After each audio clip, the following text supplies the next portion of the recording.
બોલો ક્યાંથી આયા? ચોટાણા જોટાણા મહેસાણાની બાજુ લેવાણ બાજુમાં એકલા આયા? એકલો આવ્યો. પણ કોઈ મૂકવા નહીં આવી તમને? કોણ લખીને મોકલ્યું? અમારા ઠાકોરે આવી ધરતીનો છેડો વૃદ્ધાશ્રમ ગામ લવાલ. અઠવાડિયા પર આવી છું. શું નામ તમારું? મારું નામ દિનેશ કુમાર લાતવલકર રાવલ. દિનેશ કુમાર. હા, બ્રાહ્મણ છું. બ્રાહ્મણ છો. કોણ તમારા ઘરમાં કોણ કોણ છે? મારા ઘરની અંદર હાલમાં કોઈ લીધું હશે ને ઘરના તો હશે ને બધા? હા પછી કહી હતો નોકરી કરી જાઓ જલાલ તમારા પત્નીને પત્ની નહીં. આ છોકરા? લગ્ન કર્યા પછી 22 દિવસે મારે બધું રમણ ભમણ થયું. બરાબર. એટલે કેટલી પછી ઉંમર કેટલી થઈ તમારી? મારી 67 વર્ષ. 67. તો અત્યાર સુધી ક્યાં રહેતા હતા પહેલા?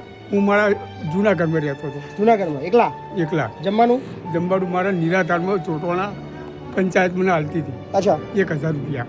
અચ્છા એમાંથી હું ચલાવતો હતો. બરાબર એ મારા ભાઈનું ખાતું નહીં પીતું નહીં. બરાબર. પણ સોરીઓ ચાલા મેરિયા પોણી ના પાડે. પછી આ લગભગ 2 મહિનાથી મારી તબિયત થોડી ઢીલી થઈ. બરાબર. એટલે પછી એમને શું કર્યું? પણ તમારા હગાવાલાનો ફોન નંબર તો હશે ને કાકા? હા, ઉવ્વ.